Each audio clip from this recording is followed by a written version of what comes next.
guys? It's your boy Beatty, back again with another video. Today I got a special guest, and honestly, since since Phil Heath and Justin Trump, I haven't seen nobody with that 3D look like this dude right here. Chris Hester, aka Silverback. It's good, Chris. Appreciate it, bro. Thanks for having me. I appreciate it. How you been? No, can't complain, man. Can't complain. Of course, today we all woke up and heard some bad news. I was a big shock to everybody. Like, nobody sees these things coming, and unfortunately, we lost Luke Sandow, who was a great dude. He was actually one of the reasons I wanted to get him in for why. One of the reasons why I started the podcast with me and Henry. It's crazy, man. I don't want to speculate or anything, but I keep hearing suicide, and it just sounds right. wild. You never know what somebody's going through. He always came off like funny, always seemed, but that's always seems to be the case. You know, it's never somebody you expect. You know, so as of now, like we don't have any information. Yeah, it was crazy to hear, man. Huh? Yeah, I was just saying it was crazy to hear. I heard the news this morning as I was leaving the gym. Yeah, man, that's wild. Crazy. Hopefully, like everything comes out and we kind of find what's going on. But either way, it's a huge loss, man. That's a sad day. Yeah, sad day for bodybuilding, man. Yeah, you just came from the gym, you say? This morning I worked out early this morning. Okay. Dope. Yeah. Okay, so how you been holding up? Is it like this whole Corona stuff going on? Is it just business as usual for you? Like you still getting your meals, working out, not really things, or? It's business as usual. You know, as bodybuilders, you know, we deal with the ups and downs of bodybuilding in life. So, you know, we just roll with the punches. But yeah, still getting the meals, still training. I just found a gym recently that I've been training at. So my gym's opens in a couple of weeks. But before I was working at my buddy's garage for like a month and a half. So I was still getting it in, making do with what I had. But it's been holding up pretty good. Good. How about you? So far so good. I got this private gym that I've been training at, and it's like basically go at nighttime, and we haven't had any trouble yet for the most part. But I mean, it's not like the most equipped gym. But listen, if you got a bar, you got a squat rack, you got dumbbells, like that's really back to the basics. Do you have any shows coming up, or were you prepping for anything, or no, just off season? I was prepping. I was ready to prep for USA's in July. Like I started prep for 2 weeks, and then my coach AJ was like, you know what? I think they might cancel USA, so let's just pull out and do nationals in November. So we go shoot for nationals. But yeah, I prepped for like 2 weeks, and then right back to Boca. I don't know if you've seen it, but they actually moved USA to December. Did you see that? To December, yeah. Would you? It's in LA too, right? They moved it from Vegas to LA. They did actually. Yeah. Would you still want to do nationals, or would you rather do USA's? Probably do nationals. Okay. And then just do nationals, and then you know if things don't turn out the way I wanted to, then just hop in USA's. Yeah. A couple weeks after, you know. So you know what's funny? One thing I noticed is nationals and USA's are judged kind of different. It looks like USA's, they like to go for more aesthetics. You know, I don't know if they like the guys are all big, but for the most part, USA seem to be more like a visually pleasing physique, more fuller muscle bellies, not necessarily crazy gnarly hard, but more like you know what I'm saying. And then nationals, the winners usually seem to be like crazy hard, maybe not the best aesthetics, but you know what I'm saying. So my boy, I actually had Nick Walker on this show. He was like I think he was my last guest. He might have been my last guest. And that's funny because I was actually watching that video this morning. Oh, there you go. So I was telling him the same thing. I was like, you know what? I feel like if he would have did nationals, I feel like he would have won because they like that big hard look. And he was big hard. But the guy that won USA's, he had like a more flowing physique, like more Zach. Zach Merkel. Yeah. So he was taller, had like a smaller waist. So it's like you know, I feel like they have their own purposes. Mind you, one judge is Steve Weinberger, who was best friend with Dorian Yates. You know, so he probably likes more of a Dorian-like look. And then you have Tamer, who he actually used to compete himself, but it's like a West Coast thing. West Coast, you got the Flex Wheeler, and you got the, you know, it's just different. So I feel like for me, I always want to do USA's. So USA's, yeah. yeah, you know what I'm saying. So I definitely want to hit up like a USA's, or I feel like the Arnold Amateur is the same way. They like athletic physique. Yeah.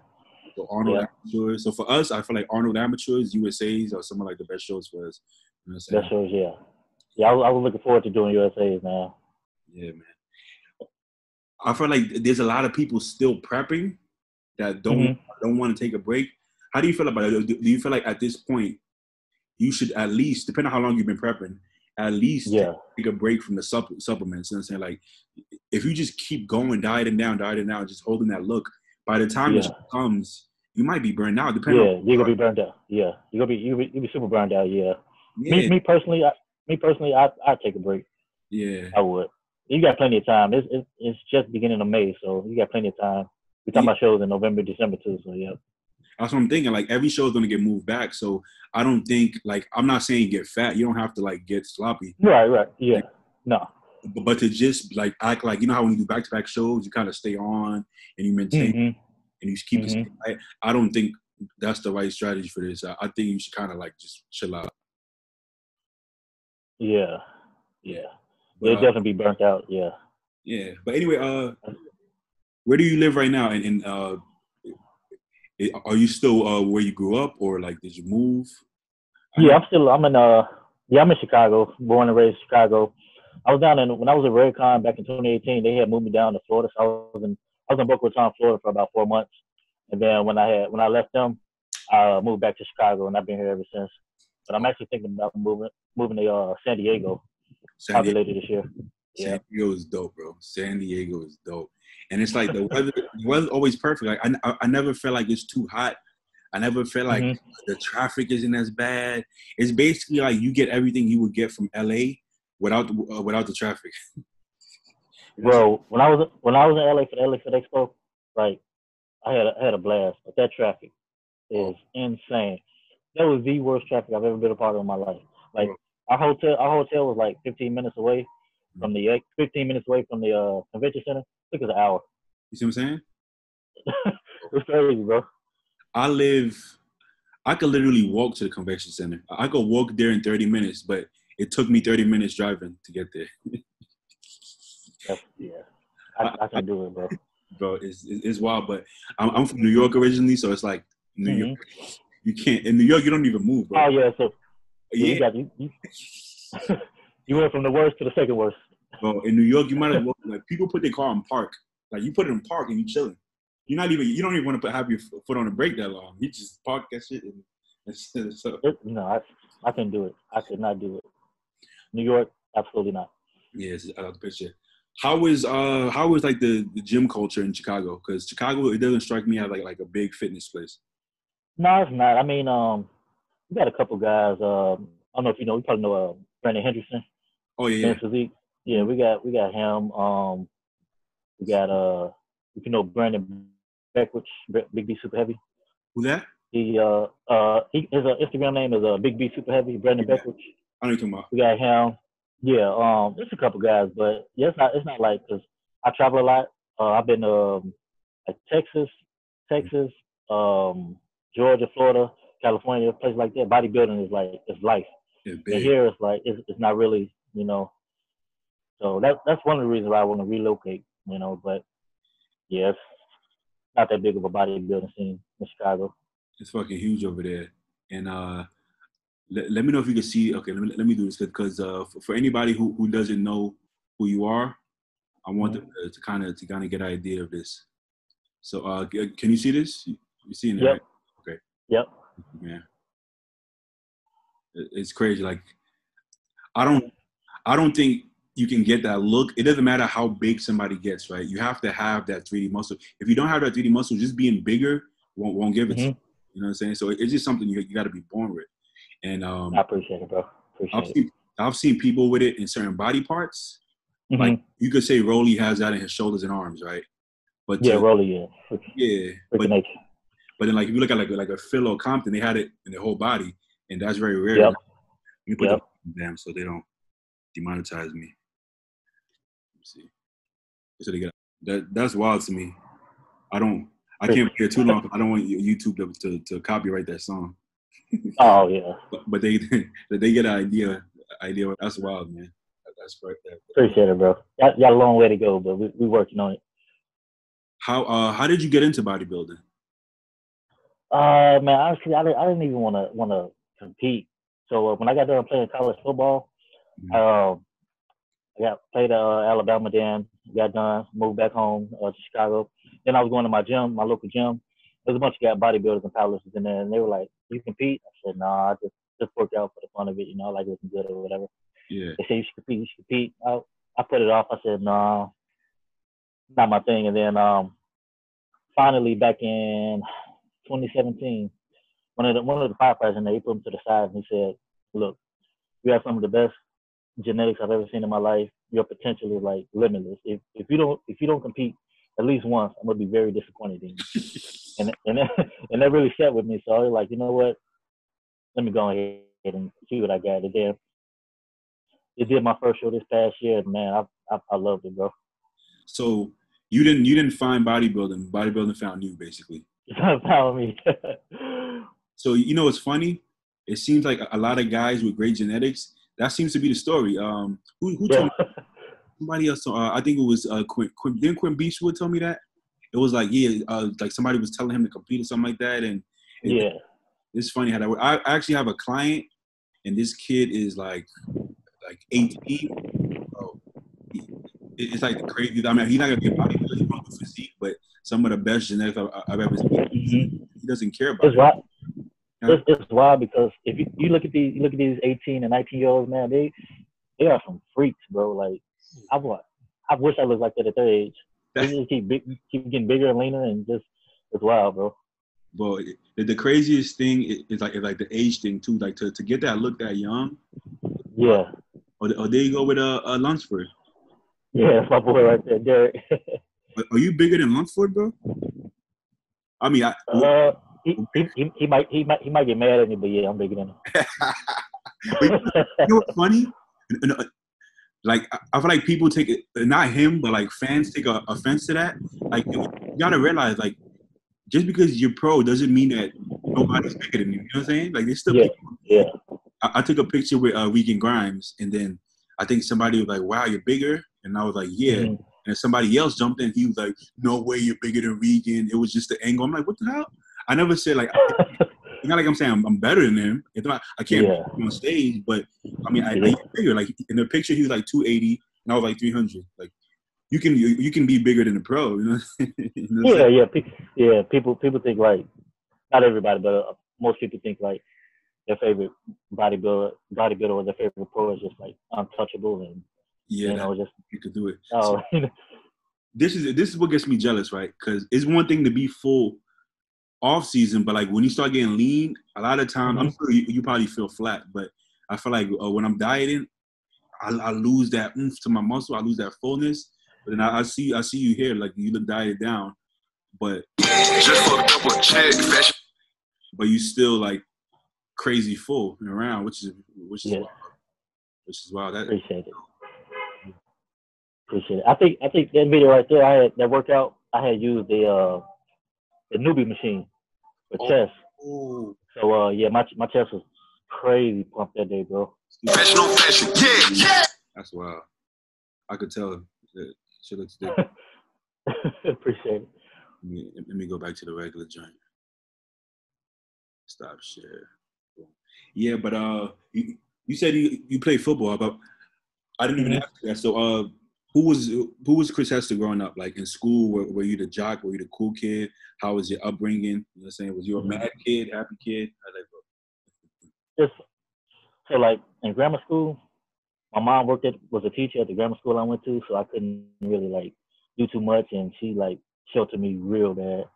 Well, like not a bad thing, but like she really sheltered me, so I can like hang out with my friends. I couldn't go outside. I couldn't really do all this, so I just mostly like play video games and did schoolwork, homework, whatever.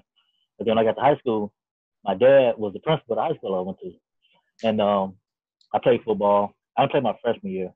I played my sophomore year, and then that's when I became like the cool kid or the jock athlete or whatever. And but I was super humble, like even to this day. it's just something I like. That's where I was brought up. But yeah, I always remain humble. I was an A&B student. You know, I think I like cut school like once or twice, but Yeah. that's like the worst thing I've ever done. You know. Did you have any other passions growing up? Because like I hear a lot of people like they'll be like, I was really into this, or I used to like to draw, I used to Yeah. rap, or I used to. I used to I growing up, I wanted to be a pilot. Like I was into commercial aviation real bad. Like when I what? was like You a want to be? pilot. Oh, pilot. Oh, dope, dope. Yeah, airline pilot. Yeah. When I was 14, my dad had paid for me to start taking flight lessons in Grand Forks, North Dakota. So I was up there, North Dakota, for a few weeks taking flying lessons to get my private pilot license. And then I had got accepted into Embry-Riddle Aeronautical University. It's like the #1 like aviation school, but at the time, like I couldn't afford it. It was like $230,000 for like 4 years, so threw that out the window. But so I switched my major from like commercial aviation to you know what, I still love aviation, still want to be a pilot. So, you know what, I'll just go to like a little small private school and take lessons there. It'd be way cheaper. Mm-hmm. Oh, dope, dope. So yeah, that was another one of my passions. I was just trying to think about the first time I heard about you, and it just came to me. You remember Louis Marco? Louis Marco.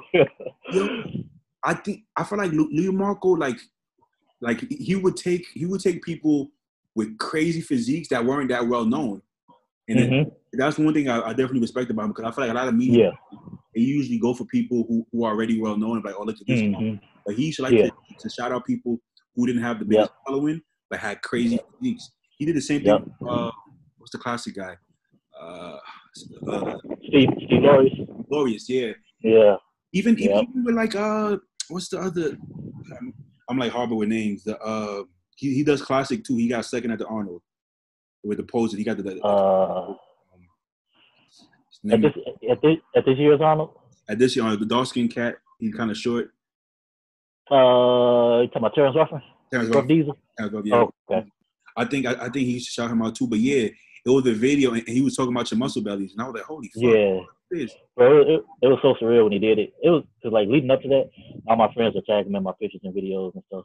Yeah. I'm like, bro, he's never gonna see it. He probably gets like 10,000 of those like a week. And then lo and behold, he saw it, reposted me, and then bro, it like took off ever since. It was crazy. I gained like 14,000 followers in like one night. I was like, whoa. And then he called me. He called me the next day and he said, I want to get you sponsored by Redcon. And I was like, no way. It's got to be a joke or something. He's the one that hooked that up?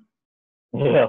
Oh, wow. Yeah. That's dope. So are you guys like still in contact to this day? We haven't talked since, man, I want to say like the end of 2018, the beginning of 2019. It's been a while. Because I know he stopped talking about bodybuilding for a while. Yeah, he stopped. Yeah, so. Why? I'm still not sure like exactly why he did that. He said he was falling out of love with the judging or something like that. Yeah, something like that. With the sport, so. But he's the one that started this whole bodybuilding coverage thing. Like, you know what I'm saying? He started this whole YouTube bodybuilding coverage thing. Like now, there's a ton of pages making a ton of money, but he's the one that I feel like a lot of people get, you know what I'm saying? But he probably took a big hit because I know he had to have been making money. Like he doesn't mind losing that out on that money, though. You know what I'm saying? Yeah. I didn't even think about that. I know he like trains clients too. Yeah, he does. Yeah. That's wild. But so when you first started getting into it, did you have like an idol, like somebody in the like a bodybuilder, somebody in the industry that you really looked up to or follow? When I was in college working out and training, I used to always watch before I worked out. I used to always watch Lee Priest and Flex Lewis. Oh, those two. Wait, Lee Priest. How tall are you? 5'8". Really? Okay. But so I feel like guys usually look up to people their height. So I never heard somebody your height look up to Lee Priest like that. How tall is Lee? Like what? 5'6"?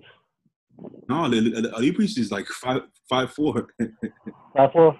Lee Priest is short, but he was a monster, bro. He was. Bro, you talk about muscle bellies. That was him.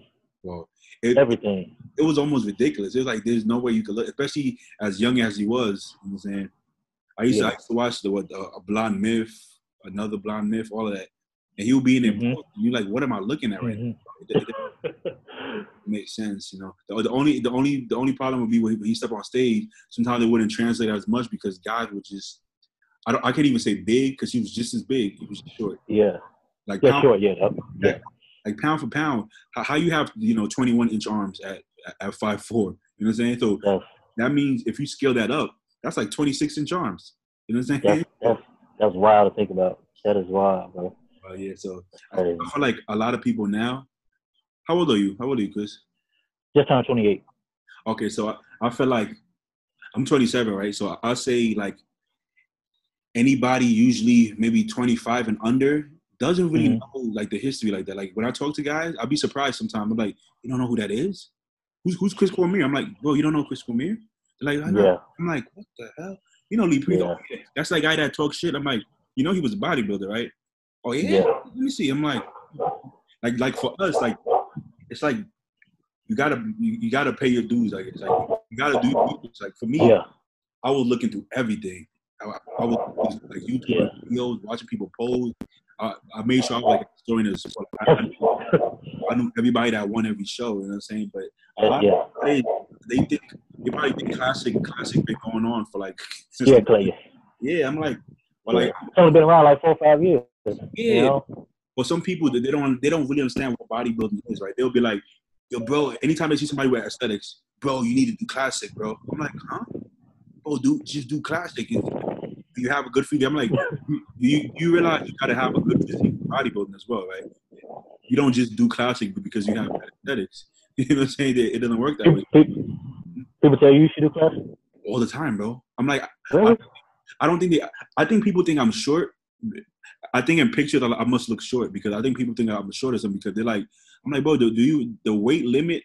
Like it doesn't add up. Like my last show I was 245. And since then, I've gained like a lot of muscle. So my next show, I'll probably be close to like 255. You know what I'm saying? So for me, how tall are you? Huh? How tall are you? It's a 6 foot. 6 foot. Okay, yeah, you did make me look short when we took that picture in LA. So I feel like for me, don't quote me, but I think as an amateur for classic, I did 215 probably, you know, or 220. And if it's possible for me to lose 20 pounds, I mean, you can lose 2 pounds if you really want to. It's going to be 20 pounds of muscle, and it won't enhance my physique. I will not look better losing muscle. You know what I'm saying? It's just not. On my way up, when I was starting into it, when I went at that weight, I probably would have been great for classic, but you can't do that. No. And then why would I? You got to ask me, backwards? What if I don't? What if I want to get bigger? So to tell somebody to do classic, sometimes it's like disrespectful. It's like with Patrick Moore, there's people Ken Kamali like he should do classic. He's not an open man's body, but it's like what? Just because you don't have aesthetics doesn't mean if I have aesthetics, I need to go to a different division. It doesn't work. The same aesthetics that Sean Roden got, and he won Mr. Olympia. He got that because of his aesthetics. So yes, he's big, but you can be big and have aesthetics. You know what I'm saying? Both, I agree.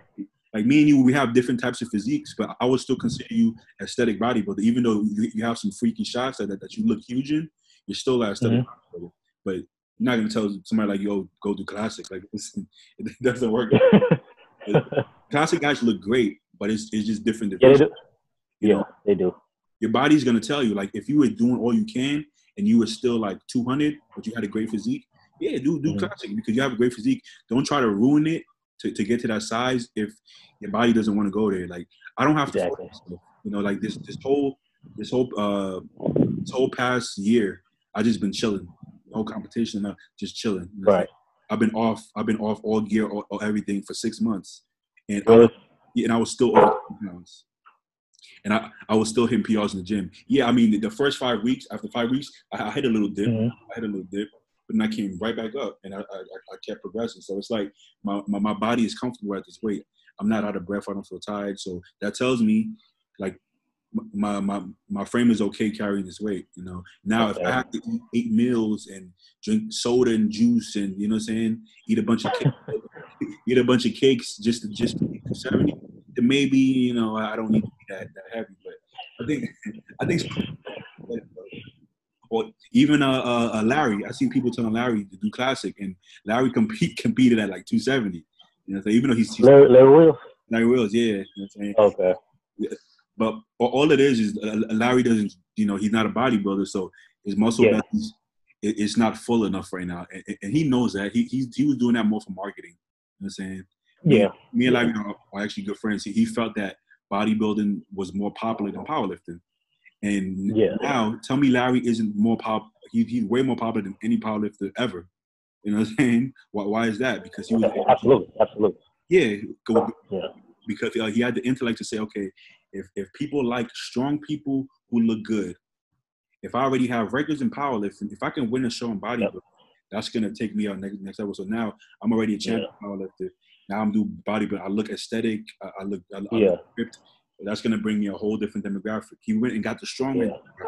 He's smarter than he looks. He's not just that benches every week. What he's doing. Oh yeah. He definitely knows what he's doing. And it's working. It's working. Oh yeah, for real. Yeah, that's my guy, man. Yeah, he's dope.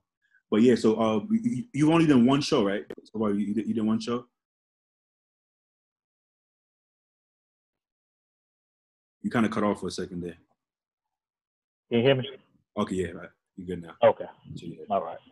Yeah, just one show back in this past November. Let me try to look up some pictures. Stage shots. I already seen it, but just so people get an idea. You got some on Instagram, I'm sure, right? No, I didn't post like one step, bro. I was not, to be honest, I was not happy with. First of all, I took second overall, so I was really pissed about that. Yeah. And I just looking back on it, I wasn't too happy with like my physique. There's some things like my coaching I could have done better, you know. Yeah, look wise, I was not happy. I think I posted like one or two pictures and then like took it down. I just got a picture with my old coach. Okay. Can you real quick? Can you turn your phone sideways? Is that possible? Sideways, yeah. There we go. Oh wait. You say your old coach. So you were working with somebody before AJ Sims, right? Yeah. No, I was working with AJ. Then I left AJ, went to another guy named Cam, and then after my show, went back to AJ. So I'm with AJ now. Okay. AJ from what I've heard is known for like bringing guys in super peeled, right? Super peeled, yeah. That's what I was missing at the Lee Haney show. I mean, I was in shape, I was conditioned, but not like, you know, how I wanted to be. See, with a physique like yours, I don't like, even when you're flat, you're gonna be super full. So for you to come in super condition, that's gonna be like your best look. Like I don't think you're one of those people who's gonna have to worry about filling out and have to do these crazy carbs. Like you in crazy condition is gonna win. To be honest, like I don't think if you're in full condition, you shouldn't ever lose a show again until you turn pro. To be honest with you. Appreciate it, bro. Yeah, because that, like I said, like to have aesthetics with size, with roundness, you're not missing any body parts or anything like that. I don't see any reason why you should lose any show. You know what I'm saying? Not that second is losing, but just I think you should take every overall you do from now on. To be honest with you. Appreciate it. Yeah, that's always the goal. Yeah. Yeah. So I like that. I ask people like, what year, what time frame did you make the most gains, and also what do you think contributed to those gains, and how much muscle did you gain during that period of time? I want to say from 2015 to 2017. Okay, those 2 years, I went on a crazy bulk. I was just eating like crazy amounts of food. I was taking the super mass gainer by Dymatize, and that 2 scoops was like 1,900 calories. I was taking 3 of those a day. So that 1,900 calories in the morning, post workout and before bed, on top of like eating like 6,000 calories from food. Let me cut you off for a second. Sorry to cut. But okay, so during this period, were you super lean or you didn't even care? No. I didn't even care. I was just trying to gain the most size. Yeah. Did you have abs, or you was just whatever? You didn't care. Nah, I look more like a power lifter. Actually, I was like bulky, thick, you know. Okay, so there seems to be two school of thoughts on this, right? You have one school of thought, which seems to be most of the big guys that say, at some point, you don't have to do this for the rest of your life, but at some point, when you're trying to gain muscle tissue, you have to put on body fat, and you have to be like, fuck all that lean shit, which is not gonna be pretty, it's not gonna be cute, it's gonna be ugly, but you're gonna get huge. You're gonna get a little pudgy, as strong as possible. And you're gonna get big, right? This seems to be what like the top pros have done at some point. Like, obviously, if you're Kai Green and you're 5'8", 300 pounds ripped, you can't get fat. For him to get fat, he would have to be 400 pounds. But he's not gonna be 400 pounds. He couldn't eat enough food to get fat anymore. But at some point, I was there. I was there personally. I'm from New York, so at one point, I was going to Fifth Avenue Gym where Kai was working out. And at another point, I was going to Retro Fitness where he was working out. And I've seen Kai look, I mean, you can't call it fat because he still had abs, but compared to what you see now, that was like, he was puffy. His face was puffy. everything was, you know, his feet was swollen and stuff. But guess what? That's when he put on the most muscle tissue. He went from like 230 to like 270 on stage. You know what I'm saying? So, but then you have people like, Greg Doucette. Yep. He preaches the whole stay lean thing. He believes you have to stay lean to get big. But here's the thing, right? Like he's great. He's a great bodybuilder. He's pro. He's done well for himself, really well for himself. But like, what do you consider big? Like a lot of these teachers, like, but look at Greg. I'm like, look, I don't consider Greg big. Just because you're a pro doesn't necessarily mean you're big. Is he bigger than the kids that he's talking about? Of course. But is he like the model for mass who you should try to get to for being big? No. Because what it is, like, if you're a teenager, you want to get to his size, you don't want to get there when you're 50. He's grown. It's taking him a long time to get together that, right? So you want to get as possible and maintain it. I don't want to reach my end goal in 30 years. I want to reach as soon as possible. So you should be listening to guys like you that are way bigger, because you can just get them from 150 to 180 and they can stop there if they choose, but they'll get there. Exactly. I still think this is the best way. Like, me too. Unless you have to be in shape year round to make a living for whatever reason, I completely understand that. That is some people's decision, but I don't believe you're gonna pack on serious muscle trying to be ripped all year round, because there's been many a time where, you know, I've done both. There was a couple of years where I bought into that. You know, I actually had a coach. I'm not gonna mention his name. I don't like to mention the name when it's negative. I had a coach who was telling me you got to stay hard, not even lean. He wanted me to say lean and hard. You know what I'm saying? And you got to stay hard. You got to stay hard. And to his defense, he was saying that because I was getting so fat. but it was reverse psychology. So he was trying to look out for me in that case. I get it. But I was 22, and I was getting up to, 270. So that's pretty impressive, I think. So, for me to compete as a heavyweight at 22, I think that's pretty good. So it's working, right? Yeah. I just need you to dial me in, But he wanted me to say hard all the time because I guess he was scared of me getting fat. And then I tried it for a whole year, just train heavy. Don't worry about it. The muscle will come. I'm like, yeah. And I'm watching videos. I'm like, yeah, the muscle's going to come, right? I diet down and I'm exactly 220 again, but I looked in worse condition. I'm like, wow. I'm like, so you telling me I wasted a year of my life making all these sacrifices and I made no gain. So I'm like, since then I was like, maybe it works for some people. I ain't want to. Yeah. I think like if bodybuilding is what you want to do, you see yourself doing bodybuilding, like for the long haul, there's no way around it. Like you have to put on fat in order to, put on muscle. Like if you look at old pictures of Jay Cutler, he was big as a house during his off season. Like he didn't care. Yeah. But when it came stage time, he was like a monster. So I think you have to put on, you have to make that sacrifice. I think like with social media these days, a lot of these kids, they want to stay lean year round for the views and the likes, and everyone like shows you the most love when you're in shape and lean. So I think like, you know, but if you're a true bodybuilder, then yeah, you're gonna say forget that. You know, I'm gonna do what's gonna get me to my end goal, which is like being on the Olympia stage, hopefully one day. So I'm gonna, you know, how much I have to eat and get big and fat, whatever. You know, that's what I'm gonna do. Here's the thing: you can do both, competing and social media, but one has to be slightly ahead of the other because you have to make that choice. Me staying lean is gonna benefit the social media more than competing. If I have good genetics, I could probably still win. You know what I'm saying? But I'm gonna be my all-time best if I put this first. But if I put the competing first, I might not be my all-time best on social media. You know right, yeah. Like you definitely can't do both, and to be honest, you have to do both at this point. If you want to be able to do this and make a living, you have to do both. But you have to put one slightly ahead of the other. And what you can do is what I see guys like rest in peace to Luciano. But I would see Luciano when he's not in shape, he's not gonna post no progress pictures. He's gonna post some heavy ass weight being lifted. And guess what? That's gonna bring in some hype and views. Like, oh, this guy's pressing 220 pounds.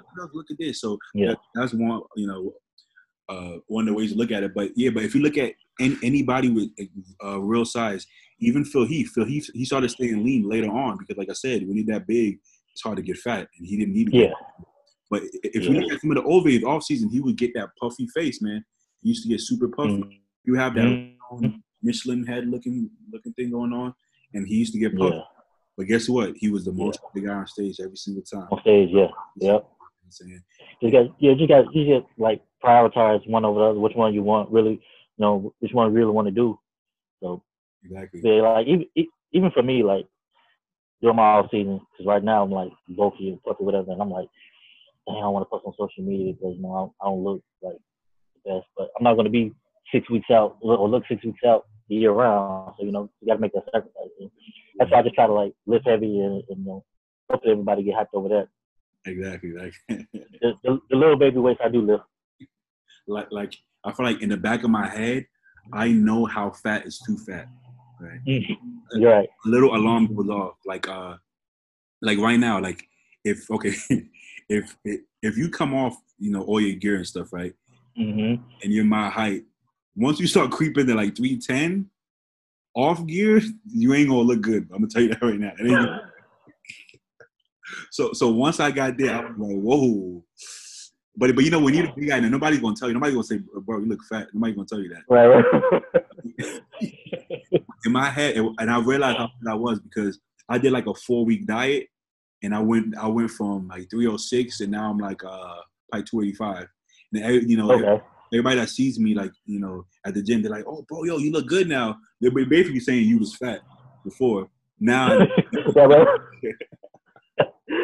I was actually thinking about doing like a little, like 6 to 8 week diet just for the summer, you know. But the way with the coronavirus, you know, we might not even get to go to like the beach or something. So I'm like, there's no point. Yeah, I mean, honestly, the reason why I like to do that is the most gains I ever make is always the rebound phase after the show. That's when I make the most gains. So eventually in the off season, mind you, I haven't competed for 2 years now.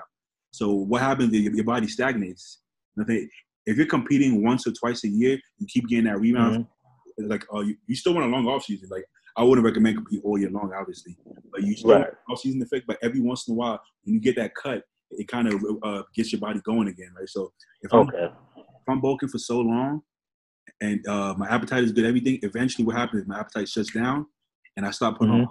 I start getting fatter, and I start eating less. That's when I know my body doesn't want to do this anymore. So when I do just like a 3-4 week cut, and then now when I start adding the food back in slowly, so first of all, it's like you recomp at the same weight. So I go from 300, 280, back to 300. The second time I hit the 300, I'm twice as strong, and I look harder. It happens every time. Wow. It's the same way. Think about it. Off season, you get up to 280. You compete at 240. In 3 months, you're 280 again, way more ripped and way stronger, right? It happens every time. So I do the same thing off season. Obviously, I don't get competition ripped, but just dropping 20 pounds and then gaining that 20 pounds. So taking 4 weeks to drop 20 pounds and taking another 4 weeks to gain to the 20 pounds, I put myself in a great situation because I'm still trying to maintain my strength going down. So now I'm just as strong, 20 pounds lighter. So gaining 20 pounds, I'm gonna gain some strength, and then I recount my body. So it's what I like to do. If I don't do that, eventually I start eating less and less and less, and getting fatter and fatter. Yeah. And that's not what you want. You want to get fatter with the muscle. You don't want to just right. So right. Yep. That's one method that I like to use, and I do with my clients too. If I feel like a client is not getting stronger, is not adding any muscle, and is losing their appetite, I gotta hit them with that little diet. And a lot of people don't want to do it because it feels like counterintuitive. Like, how am I dieting during off season? But you kind of have to give your body that little reset button, right? Yeah. So absolutely. But for you, you're probably gonna compete at least once a year at this point. So you might not. Yeah. Yeah, man. I've seen some of your lists. You seem pretty strong, right? Is that from like football days? Were you always that strong, or that's like more recent? More recent. I think it just came over time, And then I want to say when I started running gear like 2 years ago, that's when I was training with Flex and Neil. That's when I really started to get strong. I relearned some of the techniques on the compound lifts. I remember you was Neil and Flex. What did you say? You say you looked at the Lee Priest and who else? Flex Lewis. Oh, so you got to train with one of your. You got to train with him. Yeah, it was crazy. Well, like, you know what? It's funny, right? Because it feels surreal, but it feels like two different people, right? It's like, okay, I used to watch this guy and I'm training with him, and it kind of it feels like somebody else. Like, I don't know. It's kind of hard to explain it because you're in it, but you don't really it's hard to like soak it all in. So after the fact, and you're kind of watching the video, and you're like, yo, that's fucking dope, bro. That's fucking like, so it's crazy, yeah. It's like when I was at Redcon, they flew me down to check out the facility and to train at Flex's gym. Yeah. So like the first time I was around him, I was standing next to him. I'm like, oh my god, it's freaking Flex Lewis. Like, it's crazy. I was so nervous, and then he was telling me how his idol was Dorian Yates and how he got to hang out with him, and I was like, yeah, you're my idol, and I'm hanging out with you. So like coming back full circle, and but like once I moved down there and we started training and hanging out, he used to give me rides and stuff. So like he's super funny dude. So it was crazy. Let me see if I can find a picture of that because I do remember that. So that's happened to me a few times now, and I feel like when you tell them that you used to look up to them, I feel like they don't fully understand what. Yeah. I get the idea. They hear that so much time. They hear that so often. They can't really tell who really means it and who's kind of saying it because they're next to them. But like the same thing happened to me when I worked out with Mike Rashid, and when I worked out with I'm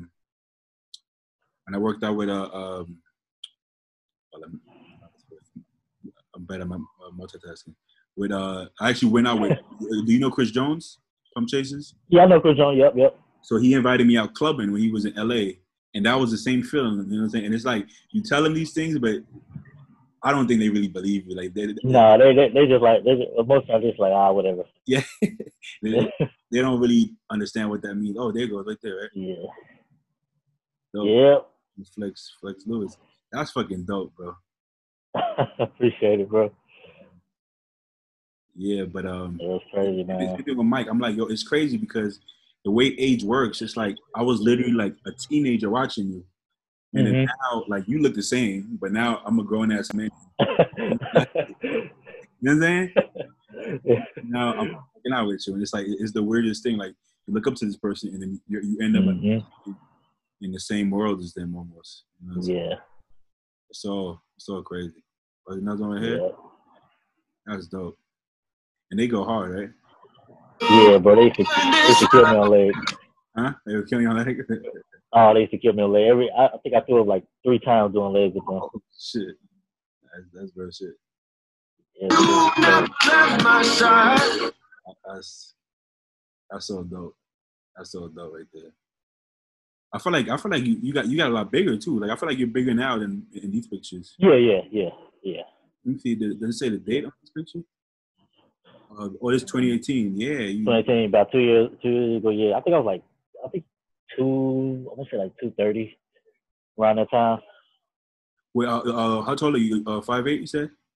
5'8", yep. Okay, 5'8", 230 is still big. And how much you weigh right now? 262.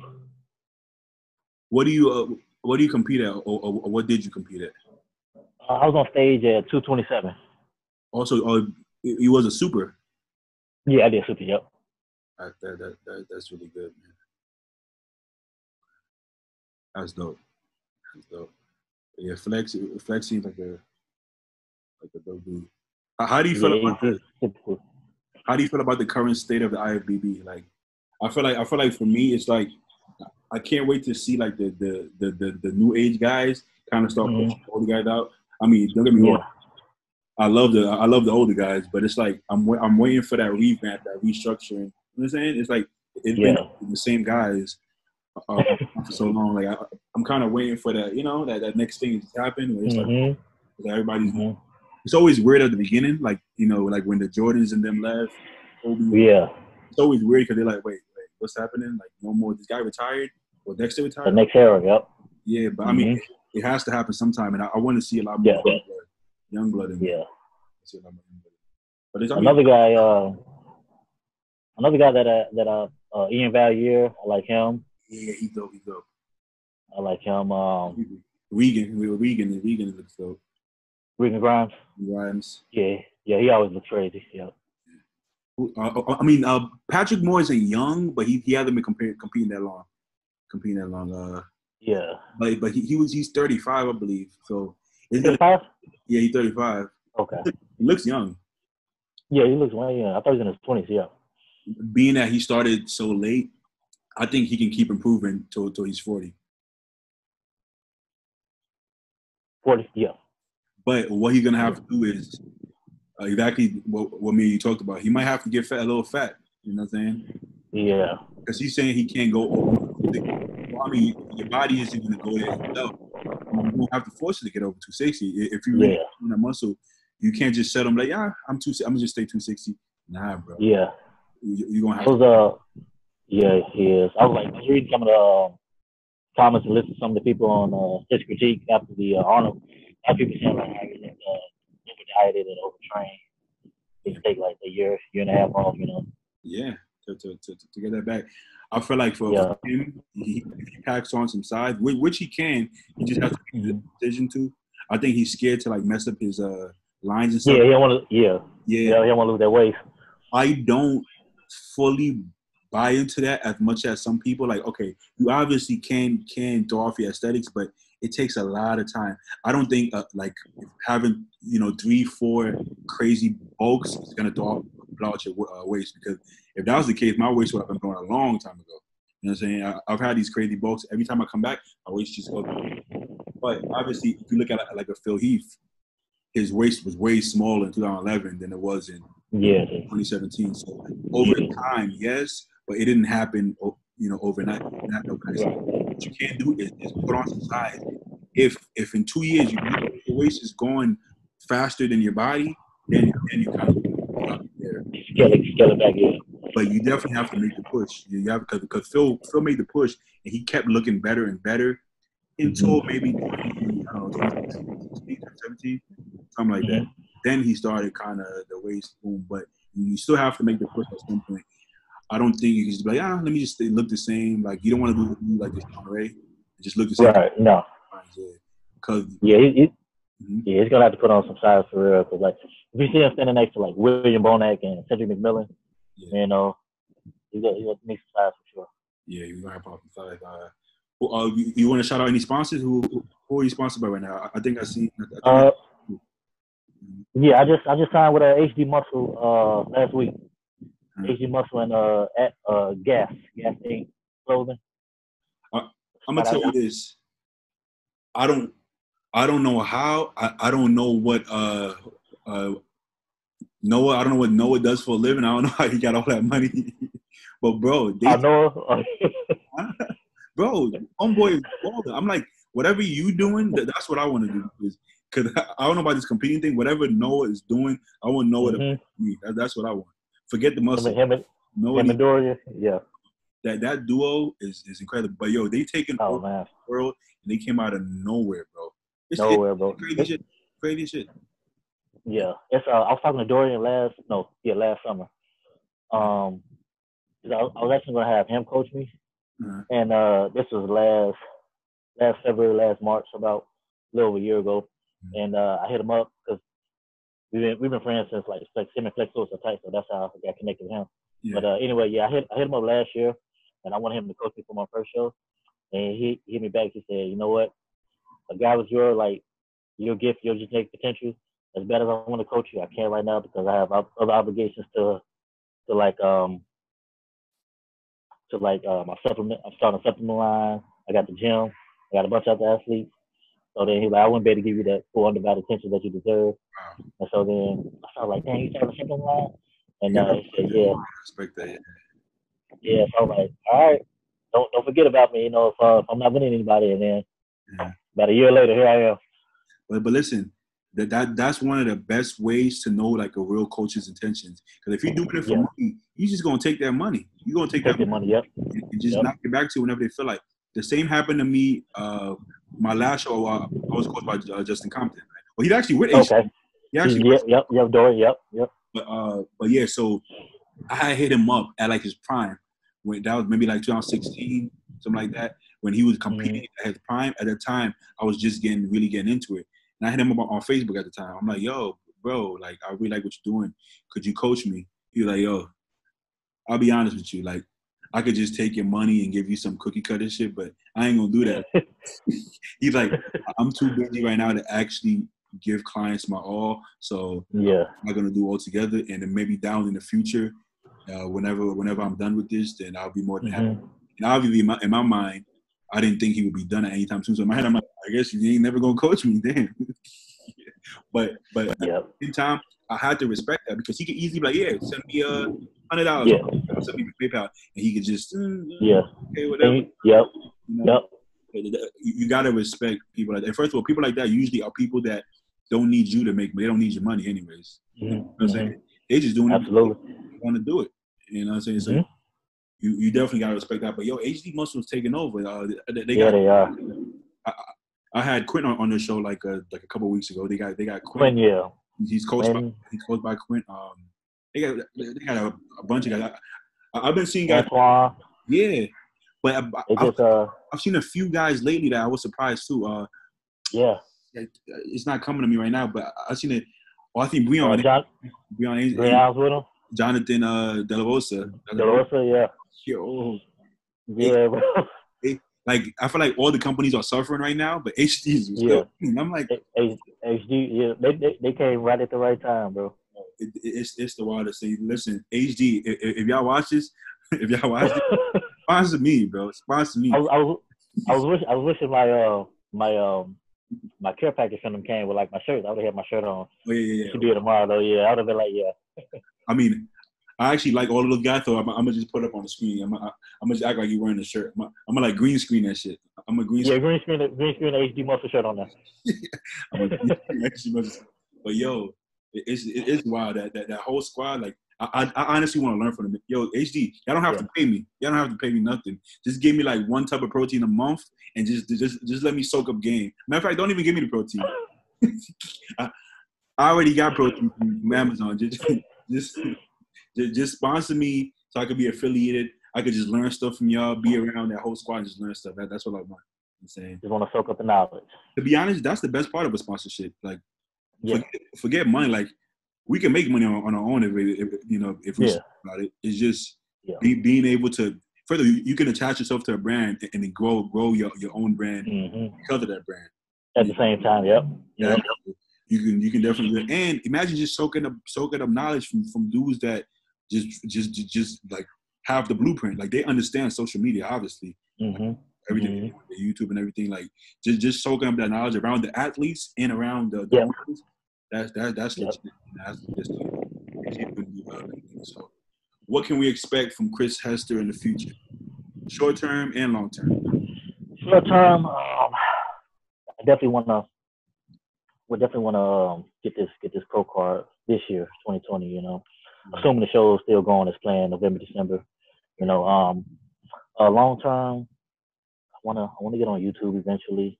Start putting out more content on YouTube. I definitely see myself. I know like years away, but I definitely see myself on the Olympia stage one day, competing with the best in the world. Hell yeah, bro. I feel like a lot of people be scared to say their goals out loud because they don't want people to be like, oh, you know, you're full of yourself, or how can you say that? Yeah. But listen, if you don't believe you can do it, or you might as well quit today. Absolutely. Everything starts off as a dream, then it becomes a plan, then you execute. Absolutely. It has Absolutely. to. Like I remember with my first magazine, I'm looking at, it would actually be pre-such in the magazine. I'm like, oh, I want to look like that. If I would have told you, look, I want to look like this guy, and I'm like, you know, 10 years old with my ribs showing, everybody's gonna laugh at me. Like, what, you? How you? Yep.